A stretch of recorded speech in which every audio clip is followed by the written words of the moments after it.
Doctor شعبہ آپ کے میں تھاٹس لوں گا کہ وہ خواتین جو آپ کے پاس آتی ہیں یا آپ سے بات کرتی ہیں یا آپ سے جن کو آپ مینٹر کرتی ہیں ان کو آپ کیا ایڈوائس دیں گی خاص طور پہ کہ آج کل کے معاشرے میں اس انفارمیشن ایج میں جہاں پہ ایک انفارمیشن اوور فلو ہے اور یہ سارے فلسفے بھی اس وقت ان دی ایئر ہیں اور ڈسکس بھی ہوتے ہیں, اس کا کانٹینٹ بھی ان تک پہنچتا ہے, ان کو آپ کیا ایڈوائس دیں گی کہ وہ کس طرح سے اپنے آپ کو اس پوری میز میں سے نیویگیٹ کر کے اس صراط مستقیم پہ آ جائیں جو اللہ تعالیٰ ان سے چاہتے ہیں اور وہ جنت کا حصول ان کا ہو جائے, ان کا اور ان کی فیملی کا. کیونکہ میں سمجھتا ہوں کہ the only way that you can have a happily ever after is when you and your spouse and your kids enter into Jannah together. تو اس کے لیے کیا ان کو آپ گائیڈنس دیں گے کہ آج کے اس میز میں سے کیسے نیویگیٹ کریں؟ اس کے اندر سب سے پہلے تو میں یہ بات کروں گی کہ انفرادی طور پر اگر جو ینگ لوگ ہیں ان کی طرف مخاطب ہو کے میں کہوں گی, کیونکہ ہم یوتھ کلب کے پلیٹ فارم سے ہیں, لڑکے اور لڑکیاں, سب سے پہلے تو بنیادی بات یہی ہے کہ وہ اسلام جس کے اوتھینٹک سورس قرآن, سنہ اور سیرت, یہ اس کو چاہے بیبی سٹیپس لیں لیکن اس کو پڑھنا شروع کر دیں. میں ہمیشہ ایک بات کہتی ہوں کہ جتنی بھی دنیاوی علوم ہیں, ہم آئی وی لیگ میں بھی چلے جائیں یا کہیں بھی دنیا میں کہیں بھی گھوم کے آ جائیں,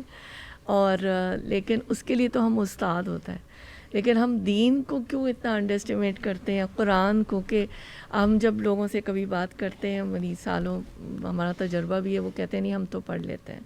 اس کے لیے آپ کے پاس استاد کیوں نہیں ہے؟ اور کچھ ایسی نیک محفلیں اور اسی حوالے سے صحبتوں کو تلاش کریں, ایسے ساتھی تلاش کریں جن سے آپ اس راستے میں صراط مستقیم پہ آگے بڑھ سکیں. انڈیویجولی ایک بات اور میں کہنا چاہوں گی کہ جب آپ اکیلے ہوں اور ایسے اوقات ہوں اور اللہ تعالیٰ سے آپ ڈائلاگ کریں اور اللہ سے مانگیں, کیونکہ جب آپ اس راستے پر چل پڑیں گے انشاءاللہ اللہ کی توفیق سے, تو آپ کو اللہ کی ہیلپ چاہیے. آپ کنفیوز بھی ہوں گے, آپ کو سمجھ نہیں آ رہا ہوگا کہ میں اگر کوئی چیز کرنا چاہ رہی ہوں یا مجھے سمجھ آ گئی ہے تو یہ صحیح ہے غلط, یا اس کو عمل میں لانا چاہتی ہوں. تو لوگوں سے بھی طلب کریں, استادوں سے, اپنی ساتھیوں سے, اور دوسرا یہ کہ اللہ سے ڈائلاگ ضرور کریں.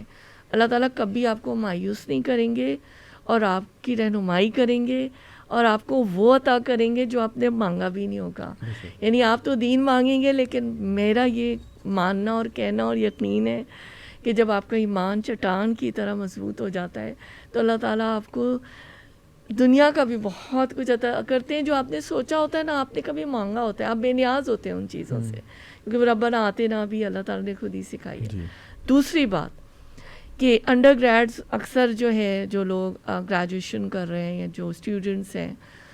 وہ اپنا زندگی کا جو ساتھی ہے وہ بہت سوچ سمجھ کر جو ہے وہ منتخب کریں. جیسا ساتھی آپ منتخب کریں گے آپ کی آئندہ زندگی آسان ہو جائے گی. اگر آپ کہتے ہیں نا کہ ہم کسی کو تبدیل کر لیں گے, I think this is some what risk taking. تو رسک ٹھیک ہے وہ آپ کر سکتے ہیں, اللہ مدد سے, کوشش سے, دعا سے ہو سکتا ہے, لیکن چانس کافی کم ہے. اس کے لیے آپ پہلے سے یعنی کہ یہ سوچیں کہ میری بقیہ زندگی کیسے گزرنی, کیسے آسان ہوگی, میں کیسے اللہ کی رضا حاصل کرنے میں یہ میرا ساتھی ہوگا, اور میری کیسے نسل پروان چڑھے گی, اور ہم تربیت بھی ان کی مل کے اچھی کر سکیں گے. پوری فیملیز, یعنی جو ماں ہے کتنی ساری فیملیز اس کی اولاد کے تھرو مزید چلے گی نا. تو یہ پورا ایک آئی تھنک یہ میں اس چیز کو بہت امپورٹنٹ سمجھتی ہوں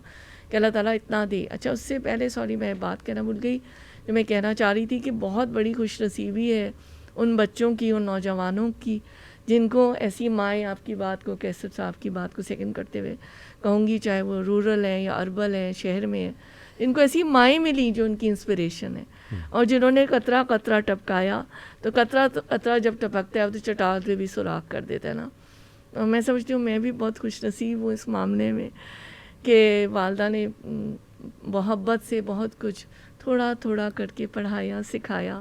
اور میں ان کا قرض کبھی نہیں ادا کر سکتی. جزاک اللہ خیر جی, ویری انسپریشنل.